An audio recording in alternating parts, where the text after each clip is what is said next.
The scream that shattered dawn wasn't human, not at first. It came from Thunder, his massive Clydesdale, who had never made such a sound in 15 years of companionship. Corbin Weatherby bolted upright in his narrow bed, his weathered hands fumbling for the rifle that hadn't moved from beside his pillow since Martha's death. 3 winters ago, Thunder's hooves pounded against the barn doors with desperate urgency, each strike reverberating through the Missouri farmhouse like cannon fire. Corbin stumbled through the kitchen, past the cold coffee pot and yesterday's untouched supper, his bare feet slapping against the worn linoleum. The screen door banged behind him as he rushed into the pre-dawn darkness, where fog clung to his 40 acres like ghostly fingers. But it was the other sound that stopped him cold, a child's wail, thin and broken, cutting through the morning mist. Thunder stood in the pasture, his great head lowered toward something small and trembling in the grass. The horse's dark eyes found Corbin's, and in them was an intelligence that had always unnerved him. Martha used to say Thunder could read souls, and right now, those ancient eyes were pleading. The child couldn't have been more than 4 years old, a girl, with tangled auburn hair and a face streaked with dirt and tears. She wore nothing but a torn nightgown that had once been white, her small feet bare and bleeding from what must have been miles of walking through the wilderness. When she saw Corbin approaching, she didn't run. Instead, she pressed herself closer to Thunder's massive leg, as if the horse were her only anchor in a world gone mad. "Easy there, little one," Corbin whispered, his voice rusty from years of talking only to animals and ghosts. He knelt slowly, the way he would approach a wounded deer. "Nobody's going to hurt you." The girl's eyes were the color of winter sky, pale and startling against her dirt-stained face. She stared at him with an expression far too old for her years, as if she'd seen things that would break grown men. When she finally spoke, her voice was barely above a whisper. "The bad men took Mama." Those 5 words hit Corbin like a physical blow. He'd lived alone since Martha's cancer took her, choosing solitude over the pain of human connection. His nearest neighbor was 12 miles away, and he'd worked hard to keep it that way. The last thing he wanted was complications, especially ones involving children, and whatever darkness had driven this little girl through the night to his doorstep. But Thunder snorted softly and nuzzled the child's matted hair, and Corbin felt something crack open in his chest, something that had been frozen solid for 3 long years. "What's your name, sweetheart?" he asked, extending one calloused hand. "Indy," she whispered, then added with heartbreaking precision, "Indiana Rose Carmichael. I'm 4 years old and 3/4, and I live at 1247 Maple Creek Road with my mama and daddy." Her voice broke. "But daddy went away last month, and now the bad men took Mama too." The address meant nothing to Corbin, but the fear in her eyes meant everything. As the sun crested the horizon, painting the sky the color of blood and gold, he made a decision that would change both their lives forever. He scooped up Indy Carmichael and carried her toward his house, while Thunder followed like a 4-legged guardian angel, as if he'd been waiting his entire life for this moment. Inside the farmhouse, Corbin's hands shook as he wrapped Indy in Martha's old quilts. The child sat perfectly still at his kitchen table, her pale eyes taking in everything: the dusty photographs on the mantel, the empty whiskey bottles he'd forgotten to hide, the profound loneliness that had settled into every corner like cobwebs. "Are you hungry?" he asked, then realized he hadn't cooked a proper meal in months. His own diet consisted mainly of canned soup and stale bread. What did children eat? Martha would have known. Martha had wanted children so desperately, but God had other plans, and now here was this little girl, dropped into his isolated world like a miracle he wasn't sure he deserved. Indy nodded solemnly. "Mama made pancakes every Sunday," she said, her voice small but steady. "She put blueberries in them and drew smiley faces with syrup." Corbin's throat tightened.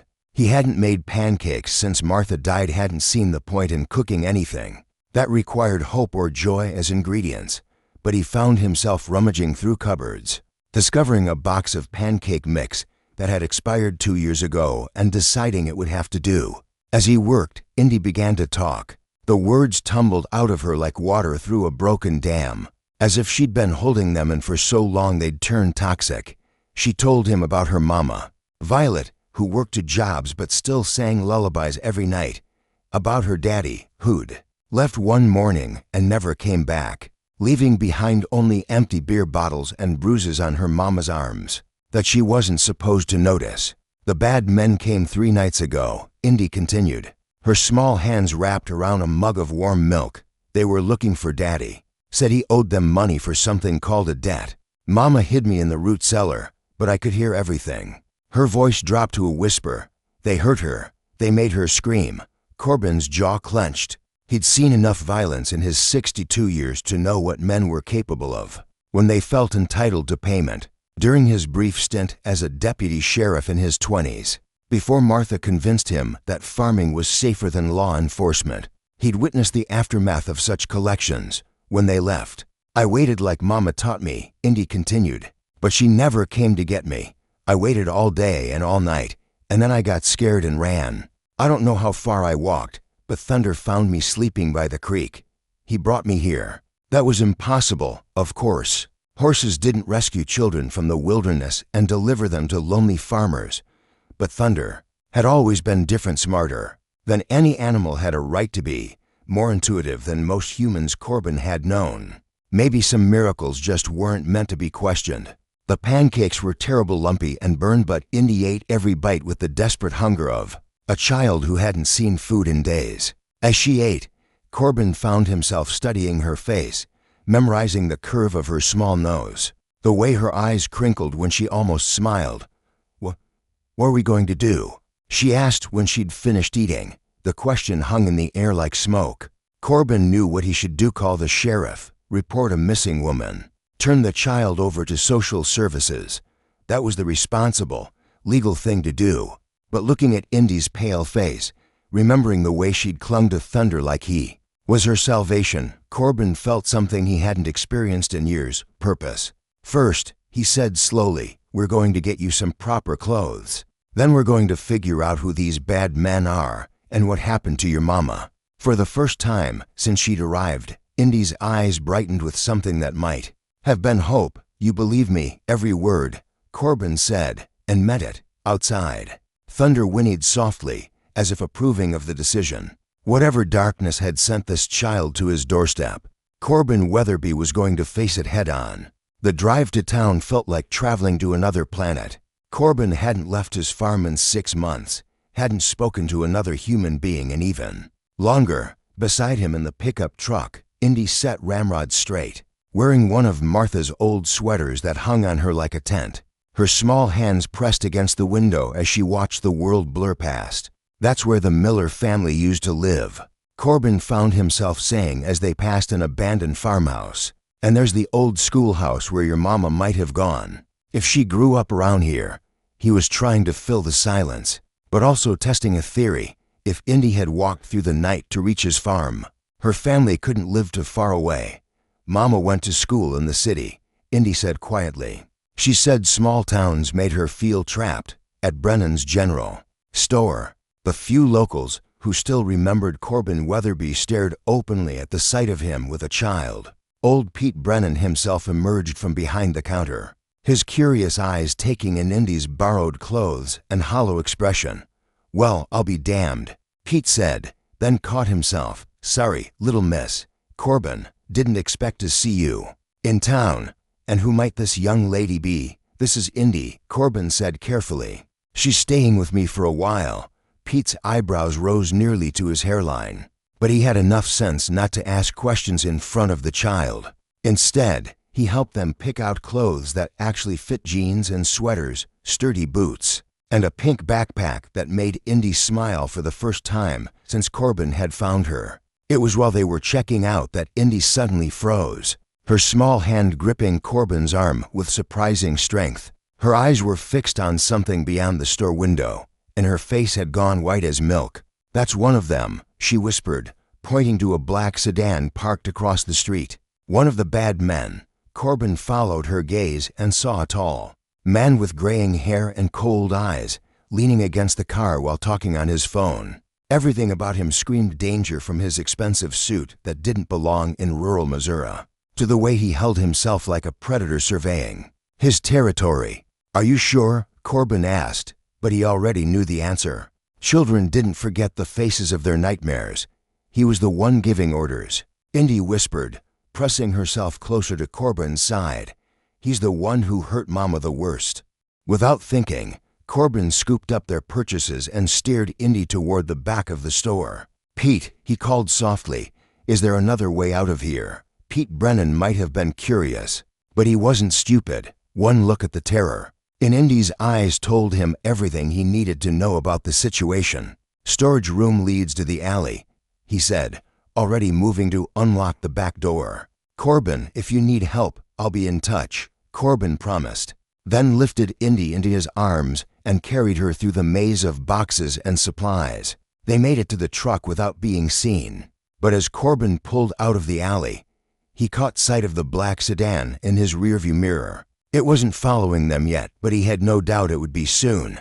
"He found us," Indy said, her voice barely audible. "No," Corbin said firmly, pressing harder on the accelerator. "He found the town, but he doesn't know where we live, and we're going to keep it that way." The drive home felt endless, every turn potentially revealing the black sedan behind them. But the country roads remained empty, and when they finally pulled into the farmhouse driveway, Thunder was waiting by the gate as if he'd been standing guard. That night, Corbin sat by the window with his rifle across his knees, watching the long driveway for headlights that never came. Indy slept fitfully in Martha's old sewing room, wrapped in quilts that smelled like lavender and lost dreams. But Corbin wasn't really thinking about the men who might come looking for them. He was thinking about how quickly he'd fallen into the role of protector. How natural it felt to put this child's safety above his own. For 3 years, he'd believed his capacity for love had died with Martha. Now, watching over a little girl who'd walked through darkness to find him, he was beginning to suspect that some things were stronger than grief. Outside, Thunder snorted softly and stamped his hooves, as if agreeing with the thought. Dawn brought no peace. Corbin had dozed in his chair, rifle still in hand, when Thunder's warning whinny jolted him awake. Through the kitchen window, he saw them coming to black sedans creeping up his dirt road like mechanical vultures. "Indy," he called softly, but she was already awake, standing in the hallway in her new clothes with Martha's old backpack clutched in her small hands. The child had survival instincts that broke Corbin's heart. "The root cellar behind the house," he said, pressing his spare truck keys into her palm. "If anything happens to me, you take my old Ford and drive to Sheriff McKenna's office in Millerville. Can you drive?" Indy shook her head, but her jaw set with determination that reminded him achingly of Martha. "I can try. That's my girl." The words slipped out before he could stop them, and something warm flickered in Indy's pale eyes. The sedans stopped 50 yards from the house, positioning themselves to block any escape route. 4 men got out, the gray-haired one from town and 3 others who looked like they'd stepped out of a crime novel. They moved with predatory confidence, the kind that came from never hearing the word no. Corbin opened his front door before they could knock, the rifle visible but not directly threatening. "Gentlemen," he said in his calmest voice, "you're trespassing on private property." The gray-haired man smiled, but it never reached his eyes. "Mr. Weatherby, isn't it? My name is Vincent Cray. I represent certain business interests that have been damaged by a mutual acquaintance. Don't know what you're talking about." "I think you do." Cray's voice remained pleasant, conversational. "You see, we've been tracking a man named Danny Carmichael. Danny borrowed a substantial sum from my employers and then vanished like smoke. Very inconsiderate of him." The name hit Corbin like a physical blow, though he fought to keep his expression neutral. Indy's father, the man who'd abandoned his family and left them to face the consequences of his choices. "Like I said, never heard of him." Cray nodded to one of his men, who produced a photograph. "This is Danny's wife, Violet. Beautiful woman. Was, I should say." She proved remarkably stubborn about revealing her husband's whereabouts. The casual cruelty in his voice made Corbin's blood run cold. "Still don't see what this has to do with me." "Oh, but it does. You see, Violet had a daughter, 4 years old, answers to the name Indiana Rose. The child disappeared the night we visited, and we have reason to believe she might have found her way to your doorstep." Cray's smile turned predatory. Children have such vivid imaginations, don't they? They see things, remember details that might prove inconvenient for my employers. Corbin's grip tightened on the rifle. There's no child here. Of course not. But you won't mind if we look around, will you? Just to satisfy our curiosity. It wasn't really a question. Cray's men were already spreading out, circling the house like wolves. One of them was heading toward the barn where Thunder stood watching with intelligent eyes. That's when everything went sideways. The man approaching the barn clearly didn't know horses. When Thunder reared up on his hind legs, hooves flashing in the morning sunlight, the thug scrambled backward and drew his gun. The shot cracked across the farmyard like lightning, and Thunder screamed not in pain, but in pure, magnificent rage. What happened next defied everything Corbin thought he knew about horses. Thunder charged the gunman with the fury of a force of nature, his massive hooves crushing the man to the ground before he could fire again. The Clydesdale's roar of anger echoed across the valley like a war cry. In the chaos, Corbin saw his chance. He swung the rifle toward Cray, but another thug was already behind him, pressing cold steel against his skull. "Drop it, old man." Corbin let the rifle clatter to the porch, his mind racing. Where was Indy? Had she made it to the root cellar, or was she still hiding in the house? "Now that we have your attention," Cray said, stepping over his fallen associate, "let's discuss this like civilized men. The child, Mr. Weatherby. Where is she?" Thunder stood over the unconscious gunman, pawing the ground and snorting, his dark eyes fixed on Cray with unmistakable hatred. Blood flecked his coat, but Corbin couldn't tell if it was his or his victim's. "There's no child," Corbin repeated, but his voice lacked conviction now. Cray sighed theatrically. "Search the house," he ordered his remaining men, "and if you find anything resembling a 4-year-old girl with auburn hair, bring her to me unharmed. She's worth more to us alive than dead." The sound of boots thundering through his house made Corbin's blood boil, but the gun pressed to his head kept him motionless. They were tearing apart Martha's careful arrangements, overturning furniture and smashing picture frames in their search for a little girl who'd suffered enough trauma to last 10 lifetimes. "Boss," one of the men called from inside, "found some kid clothes in the back bedroom, still warm from the dryer." Cray's smile was triumphant and cold. "Fascinating. And here I thought you were an honest man, Mr. Weatherby. Those could belong to anyone, could they? Marcus, check the barn, look for hiding places. Tommy, search the perimeter. The child can't have gone far." But Thunder had other ideas. As Marcus approached the barn, the Clydesdale positioned himself squarely in the doorway, head lowered and ears pinned back. When the gunman tried to push past, Thunder's teeth snapped inches from his face, forcing him to stumble backward. "Shoot the damn horse," Cray ordered irritably. "Already tried." Marcus panted, wiping sweat from his forehead. "Things like a demon. Nearly took my head off." That's when Corbin heard it, a sound so faint he almost missed it. The distant rumble of an engine, growing closer. His heart sank. More of Cray's men, probably. But the vehicle that crested the hill wasn't a black sedan. It was Sheriff McKenna's cruiser, followed by 2 more police cars and what looked like an FBI vehicle. They came fast, lights flashing but sirens silent, spreading out to surround the farmyard. Cray cursed under his breath. How did they FBI everyone on the ground? Now, the chaos was immediate and beautiful. Cray's remaining men scattered like cockroaches, but there was nowhere to run. The farm was surrounded, and Thunder seemed to understand exactly what was happening. The Clydesdale drove the fleeing gunmen toward the waiting officers like he was herding cattle. In the confusion, Corbin felt the gun leave his skull as his captor made a desperate run for the tree line. The man made it maybe 20 yards before Thunder cut him off, rearing up on his hind legs and sending the criminal sprawling into the mud. "Mr. Weatherby." Sheriff McKenna jogged over, his weathered face creased with concern. "Are you hurt? Where's the child? How did you?" "Got a call about an hour ago." Little girl's voice said there were bad men at the Weatherby farm and please send help. Gave us GPS coordinates and everything. "Damnedest thing call came from your landline, but the line's been disconnected for 2 years." Corbin's eyes widened. His landline had been cut off when he stopped paying the bills after Martha died.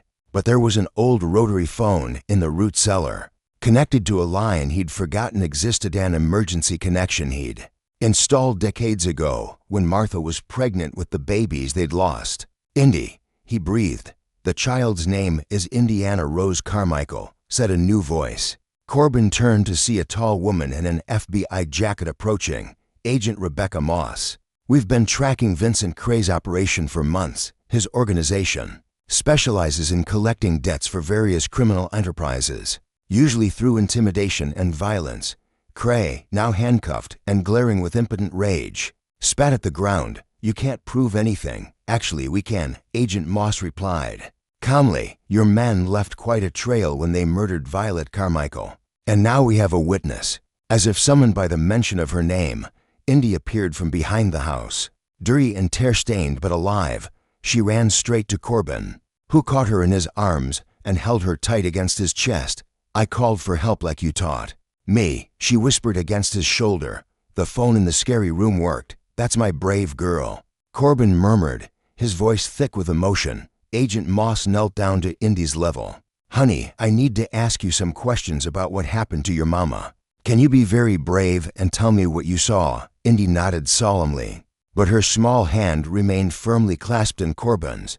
As she began to speak, her voice clear and steady despite her tears, Corbin felt something fundamental shift inside him. This child had found him for a reason, not just to escape her nightmares, but to give them both a chance at healing. Thunder stood nearby, watching over them all like a four-legged guardian angel, blood and mud staining his coat, but his eyes bright with satisfaction. Whatever force had brought them together, Corbin was beginning to believe it might be stronger than all their combined sorrows. 6 months later, the adoption papers were signed on a Tuesday morning that smelled like apple blossoms and new beginnings. Indy sat in the lawyer's office wearing a yellow dress that Martha would have loved, her small legs swinging from the chair as she carefully wrote her name in the designated spaces. "Indiana Rose Weatherby," she said aloud, testing the sound. "It sounds right, doesn't it, Daddy?" The words still made Corbin's chest tight with wonder. At 63, he'd never expected to become a father, but life had a way of surprising a man when he least expected it. The months since Vincent Cray's arrest had been filled with court dates and social worker visits, psychological evaluations and background checks. But through it all, Indy had remained with him, healing slowly from her trauma while teaching him how to live again.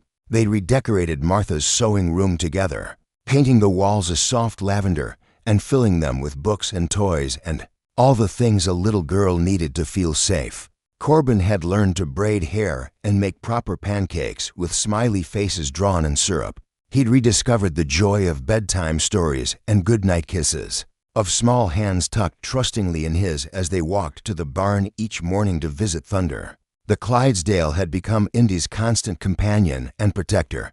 He carried her on his broad back around the pasture, gentle as a lamb despite his massive size. When nightmares woke her in the darkness, memories of her mother's screams, or the sound of breaking glass, it was Thunder's warm breath and steady heartbeat that calmed her fears. "He's magic," Indy had told Dr. Patricia Holloway, the child psychologist who'd been helping her process her trauma. "He found me when I was lost and brought me home." Dr. Holloway, who'd seen enough broken children to recognize healing when it appeared, simply nodded. "Some magic is real," she'd said, glancing at Corbin with knowing eyes. "The kind that brings people together when they need each other most." Vincent Cray and his associates were serving life sentences for Violet Carmichael's murder and a dozen other crimes the FBI had uncovered. Indy's father, Danny, had been found dead in a Detroit alley, killed by other creditors before Cray's men could collect their due. The news had been devastating for Indy, who'd harbored secret hopes that her daddy might come back and take her away from the bad dreams. But children were resilient, and Indy had something many traumatized kids did in a stable, loving home, with a man who understood that healing took time and patience. Corbin had learned to recognize the signs of her anxiety attacks, knew which songs calmed her and which foods she associated with safety. Most importantly, he'd learned that love didn't always look the way you expected it to. Now, walking out of the lawyer's office with official custody papers in hand. Corbin felt lighter than he had in years. The town had accepted them as a family unit with the quiet grace of rural communities, who understood that sometimes strangers became kin in ways that mattered more than blood. "Can we go see Thunder?" Indy asked, skipping beside him as they headed toward the truck. "Of course, but first, I have something for you."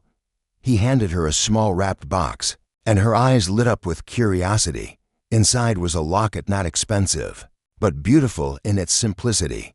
The front was engraved with a horse's head that looked remarkably like Thunder, and inside was a picture of the three of them taken just last week. "It's so you'll never forget that you're loved," Corbin said, fastening the chain around her neck. "No matter what happens, no matter how big you grow or how far you travel, you'll always have a home with me." Indy threw her arms around his neck, nearly knocking him over with the force of her embrace. "I love you too, Daddy. And Thunder loves us both." That evening, as the sun set over their 40 acres of peace, Corbin sat on his front porch watching his daughter teach Thunder to count. By tapping his hoof, the Clydesdale played along with infinite patience, as if he understood the importance of small games in healing wounded hearts. Sheriff McKenna had stopped by earlier, with news that the FBI had closed the Carmichael case. All the bad men were in prison or dead, and there would be no more midnight visitors seeking violent collection on debts they couldn't pay. Indy was safe, truly safe for the first time in her young life. As stars began to appear in the darkening sky, Indy ran up to the porch and climbed into Corbin's lap, her small body fitting perfectly against his chest. "Tell me the story again," she said, as she did every night. "Which story?" Corbin asked, though he already knew. "About how Thunder found me and brought me home to you." So Corbin told her again about the morning when a horse's cry had woken him from loneliness, about a little girl who'd walked through darkness to find light, about how sometimes the best families were the ones you chose rather than the ones you were born into. And somewhere in the pasture, Thunder whinnied softly in agreement, as if he'd been waiting his whole life to play matchmaker between a broken man and a lost child who needed each other more than either of them had ever dared to hope.